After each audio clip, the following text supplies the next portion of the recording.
قرآن میگه میخوای امنیت دل داشته باشیم، دل و حوره، اضطراب خاطر، نگرانی، ترس از آینده، غم و غصه از گذشته نداشته باشیم، راستی رابطه با خدات محکم باشیم.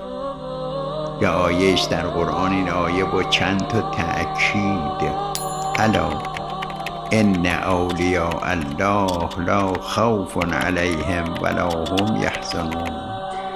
آگاه باش، حتما چنین است که میگویم اولیای خدا وضعشون اینه، از گذشته غم و غصه نداره، از آینده ترس نداره، یه دنیا و امنیت.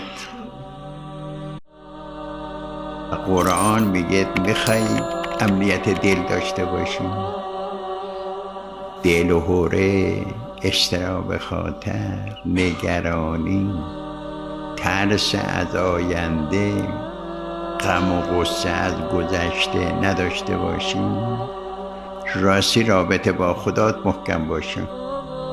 یه آیه است در قرآن، این آیه با چند تا تأکید: الا ان اولیاء الله لا خوف علیهم ولا هم یحزنون.